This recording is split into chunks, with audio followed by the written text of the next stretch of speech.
Divine Direction broadcast. For all of our new listeners and viewers who are tuning in for the very first time, I'm Pastor Pope, and thank you for allowing us to come into your viewing environment. We are here with you every Monday through Friday from 12:30 p.m. until 1 p.m. Eastern Daylight Time, right here in the FijiWater.com studio, scheduling permitted to address whatever topics you might like to discuss, whatever issues of life you find challenging or that you find difficult to navigate.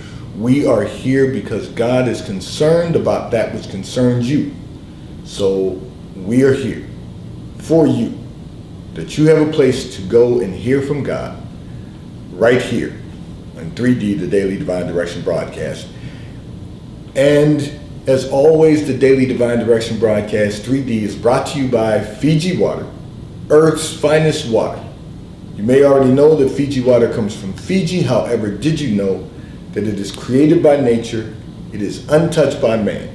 It starts as a tropical rainfall which slowly filters through layers of volcanic rock, where the water collects in a natural, sustainable artesian aquifer where it is bottled right at the source, free from human contact until you unscrew the blue cap. Fiji Water, Earth's finest water, will be delivered right to your front door when you subscribe for delivery, and you'll save money at FijiWater.com. This is not just water, it's Fiji Water. And for all of you who continue giving on the Give segment of our app to support the broadcast, and those of you that have made a weekly or monthly commitment by giving on the contribution pages of our website at NewLifeMinistriesInternational.com and NewLifeInternationalCDC.com, we thank you for your support and for your commitment as we fulfill our commitment to God to be here in 3D, the Daily Divine Direction broadcast, which is always brought to you by FijiWater.com. I want to say to all of our listeners and viewers, I received a lot of communications from you regarding yesterday's message about not just talking the talk, but walking the walk and getting to that next level. And I just want to say, you know, I'm excited that everyone was tuning in yesterday, that so many of you were with us and you got something from the message. I get a lot of communications from all of you on Sunday and, you know, after Sunday messages, and we thank you for tuning in and for worshiping with us and for hearing the Sunday sermon every Sunday at New Life Christian Center. And so I just wanted to take out a moment to thank all of you for allowing us to come into your viewing environment and sharing how what we are sharing with you is changing lives. And so I'm going to begin today with the communication that came in from one of our listeners and viewers. And this is one that is going to really take me a moment to go through, because you indicated that your husband is having difficulty with your son who is living an alternative lifestyle. And you said, truth be told, it is a struggle for you also. So you just listen when your son wants to have conversations about his lifestyle. Your husband does not participate in conversations with your son regarding his lifestyle. You also indicated that your husband does not allow your son to bring his male friends, his male counterpart, significant other, to your home. You go and visit your son, your husband talks to him, but he's struggling with this whole lifestyle change. So let me just begin by saying this. First of all, you're not the first person that I have heard from over the last almost 4 years with a similar type of issue. And sometimes it's the husband struggling with the sons, sometimes it's the wives struggling with the daughters, and sometimes it is the husband and the wife struggling with, you know, either or of those issues. But the reality is that the reason your husband's struggling, so let's start there. And I have something that I want to say about this. The reason your husband is struggling is because men who do not and have not participated in that type of lifestyle we are never going to understand the dynamics. We're just not going to understand it because we're not wired to understand that. So everyone is going to live their own lifestyle. And in the end, it's going to be between them and God. Now, we have to recognize that even prior to the end, there's always going to be results or consequences based on the way we all choose to live. So let's start there. Your husband struggles because there were no signs that your son was going to choose to live an alternative lifestyle. You know, God allowed me to see in that secret place of your lives. You didn't make reference to it, but God allowed me to see in that secret place of your life the reason it's a real struggle for your son, and you even find yourself struggling with it, is because there were no signs that your son was going to choose to live an alternative lifestyle. No indicators. So your husband went through life with this one perception of how, when your son became of age and was older, your husband would have his relationship with him as a man, you would have your relationship with him as the mother who nurtures her son. But at the end of the day, this was never an expectation for your husband. And because your husband has never lived that lifestyle, never participated in that lifestyle, he has no concept of how to deal with it. And the reason is because we don't understand it, because we're not wired that way. So we're not wired to understand it. So I'm going to be very clear about this, because just as, now here's the struggle that's going on within your family. As your son doesn't understand why his father doesn't just accept his lifestyle. But everything's about language. So it's not really about acceptance, it's about tolerance. Your husband is not required to accept that your son is living an alternative lifestyle. He will find it necessary to be tolerant that your son gets to live his own life. He's going to have to be tolerant with that. He's going to have to say within himself, and he'll get there at some point. He's going to have to say within himself, he's going to live his life the way he wants to live. My son is going to live his life the way he wants to live his life. But that doesn't mean that I can love him, but it doesn't mean I have to embrace it. It doesn't mean that I have to do anything other than love my son. That's all your husband is actually saying. He's just not capable of articulating that at this time, because he's still trying to get his head around the whole concept of your son living an alternative lifestyle.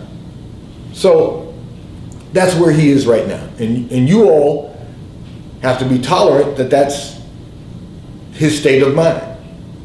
See, one of the things that I have really observed about people living an alternative lifestyle is that they have clarified that they have a right to live the way they choose to live. And one of the challenges that we face in society is that they expect everyone to to not only accept, but embrace the lifestyle they choose to live. That's not anyone else's responsibility. It's only for those who choose to live that lifestyle to embrace it for themselves, if that's the lifestyle they're going to live. So your husband doesn't have to invite your son and his significant other to your home. He's not required to do that. it's his home also, and he has the right to say, this is not acceptable to me for you to bring him into my home, whoever him might be. It's not. It's okay that it's not acceptable to your husband. You struggle with it, but you're really reluctant to say anything about it because you don't want there to be a wedge between you and your husband and your son. So you are caught in the middle, for lack of a better term. But it's not fair that you're placed in the middle. So the reality is that your son has his own life, his own place to live. What he does in his own home is going to be his own business. But he cannot expect or require you and your husband to embrace his lifestyle. You have your own lives to live. The only thing I can say to anyone, if you have children who are living in an alternative lifestyle, the only thing I can say to all of parties involved is that you each live your own life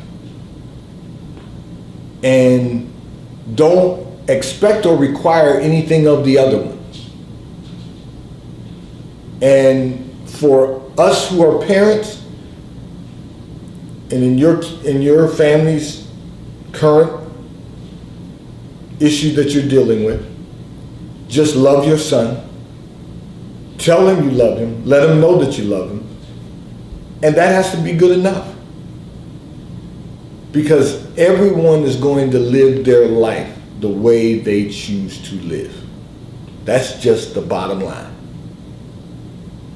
And along with that decision, we either get results or we experience the consequences of our decisions. So this is really something that is difficult for people, particularly of our generation. These are things that weren't discussed. These were not things that were discussed in public. These were not. So, we don't know how to address them. But the good news, love covers a multitude of sins. Love covers everything. And when you really love one another and love your children, in the end, it'll be all right. Your husband will get to the point where he's not going to have conversations with him about his lifestyle, but he will get to the point where I love my son, that's all that matters, but you can live your life in your environment and you'll live your lives in your environment. And when the two of you, when the two factions come together, it will just be the three of you, your husband, and your son, who's an only child. We all have to have some tolerance in today's society because our society is all over the place. The Bible says when we don't live in righteousness, we'll begin to create our own righteousness, which means people are just going to do what they desire to do. And truth be told, it's the society in which we live that everyone just wants to do what they want to do, and in the end we'll find out what the result or the consequence may be. So I know you feel trapped in the middle. You've got to come out of the middle. You've got to just, you said yourself that you're having some struggles with it also. So you know really where you are. You and your husband are standing here, your son is standing over here, and what I encourage you to do is just place love in the middle. Let him stand over here, the two of you stand over there, and just place the love of God in the middle. We love you. You're going to live your own life, and we're not trying to live your life for you. And we're going to let the way you choose to live your life be between you and God. That's all you can do. At this point in our lives, that's all we can do. This segment of the broadcast is brought to you by T-Mobile, America's largest and fastest 5G provider at no extra charge. If you are not currently a T-Mobile customer, you may call or text on the T-Mobile call or text line at 267-992-1424. We will place you into our queue so that you can become a T-Mobile customer and experience America's largest, fastest, and most reliable 5G provider at no extra charge. Taxes and fees are included in your bill, and if you auto pay by attaching a credit card to your account, you will receive a discount on your monthly bill. At T-Mobile, America's largest, fastest, and most reliable 5G provider at no extra charge. I'm going to address another communication that came in from one of our listeners and viewers who indicated that your family had a real dialogue about COVID and the variant, the Delta variant, over the weekend. And you indicated that you have a lot of differences of opinion, and it led to an argument which didn't make it a very pleasant gathering together. And you want to know how can you smooth things over. So listen, let me say this to you. The problem is it became a conflict, an argument. And the argument became conflict between various factions. So it's very interesting that you had that, and this communication came in about 10 days ago. So, it's very interesting that you had that conversation. I think more people are having that conversation. I can tell you that within my family and friends group, we had a conversation about it also, about COVID. And we also had a conversation in the gym this morning about, how soon do we think it's going to be where everyone's going to be wearing masks again. There's a lot of moving parts here. So I want to really take the time to break this down, because more than being an argument of being argumentative and getting into an argument that turns into conflict, and then people are at odds with one another, angry, I should say, with one another. This is really not about being anger or even managing anger. It's about this being a teachable moment. This isn't even about, we can agree to disagree. This is really a teachable moment. And then you can just disagree and move on. It's really a teachable moment, and I'm going to tell you the reason why. Because we have a lot of moving parts here. First of all, we have COVID, which is a public health crisis,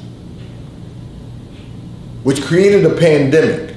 I mean, it's a global public health crisis. So you have that component, which was new to all of us. So we have a pandemic that no one has ever lived or experienced before. Okay. And even if you have someone in your family who's old enough that they're over 100 and they were living when we had the last pandemic, they're not old enough to probably remember. They're not old enough to remember the pandemic. They're just not. That's the first thing. So we have that component. And then we have the component of non-vaxxers, which are not just non-vaxxers for the COVID vaccine. There are people who don't take flu shots who are non-vaxxers. But there is even some of those who have taken the COVID vaccination. And the reason is because even though they're non-vaxxers, they believed that, and it's true, that the vaccine would certainly be less harmful than COVID. So we have that factor. And then we have the factor of people feeling that it's violating their right to choose.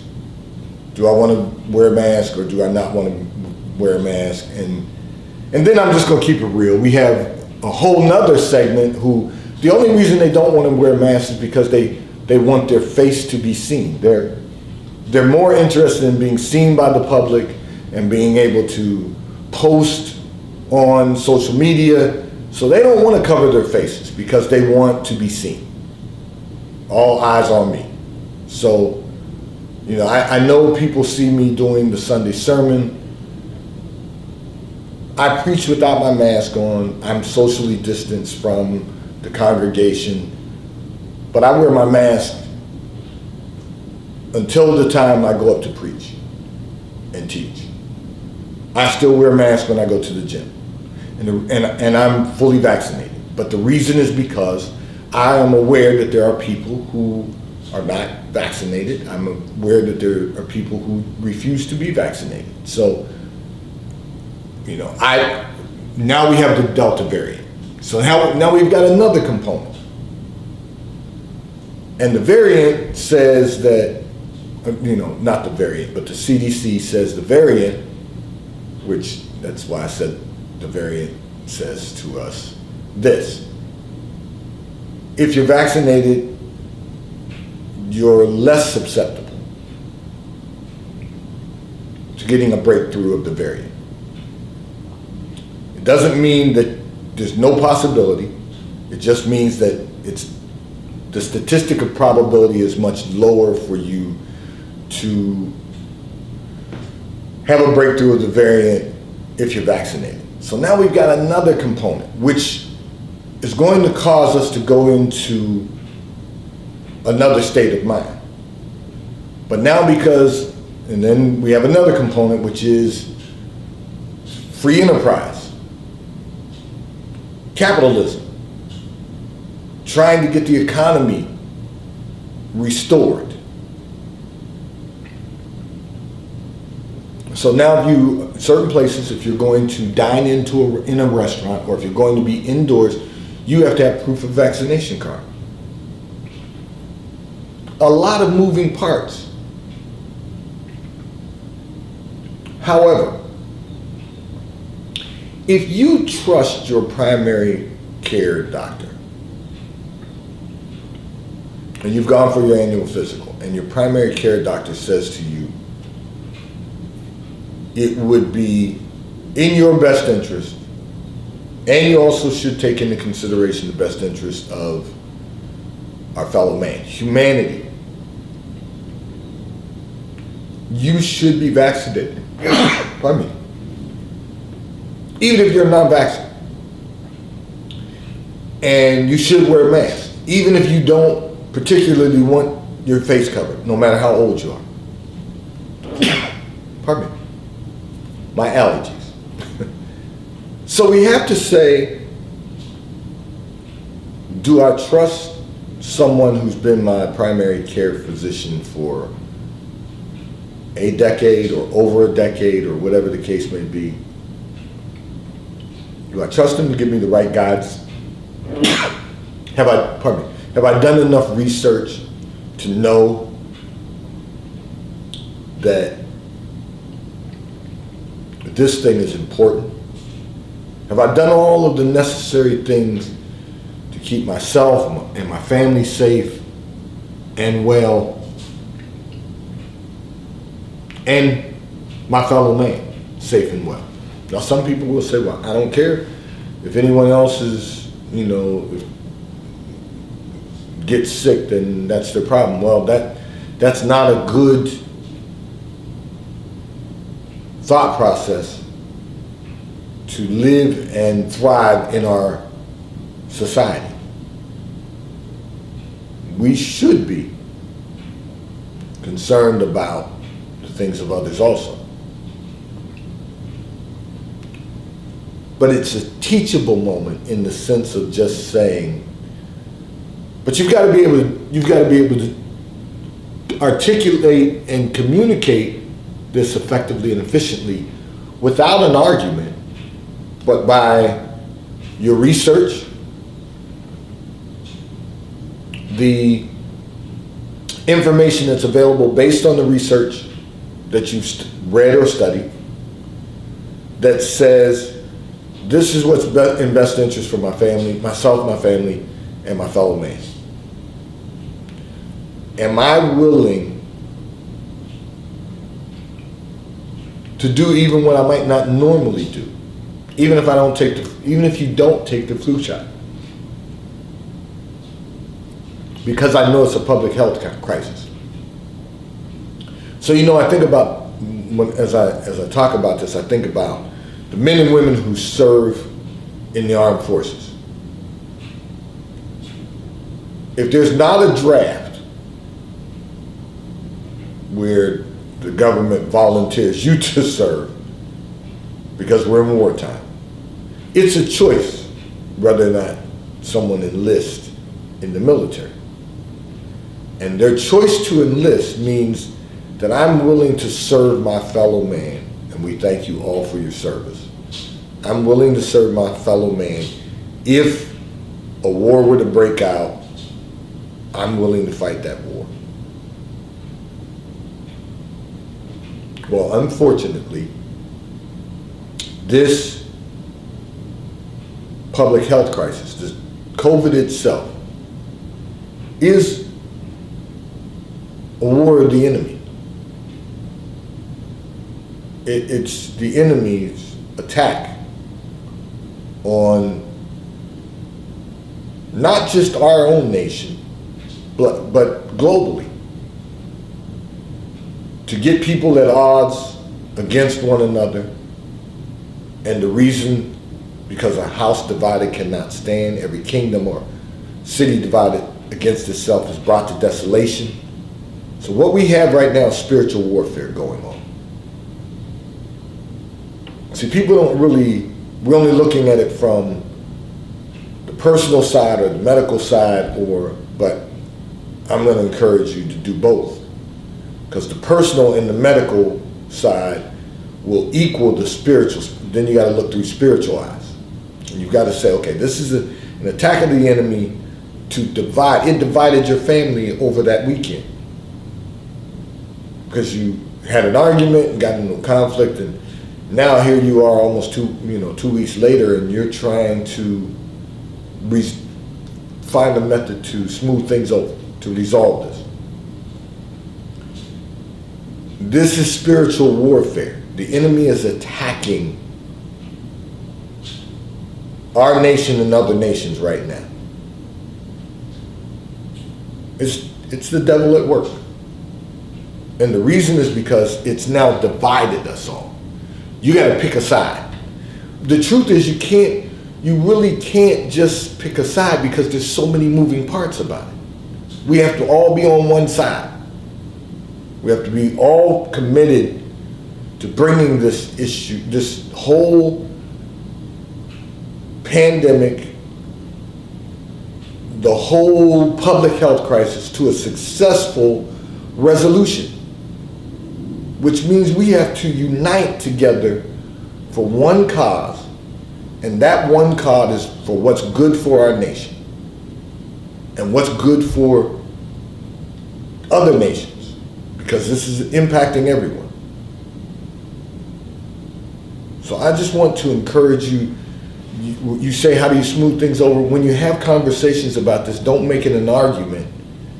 Just look at it from the perspective that it's a teachable moment, that you get the opportunity to help your family to understand where we are right now today so that we can move forward and be better tomorrow.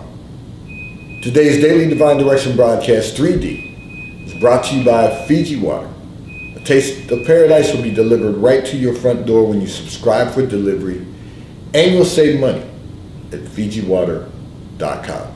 I'm Pastor Pope, live in the FijiWater.com sponsored studio. May God bless you today. May God keep his face turned towards you. May God give you peace that surpasses all understanding. Have a great day today. I look forward to being in your viewing environment tomorrow. May God bless you. May God keep his face turned towards you. And may God be gracious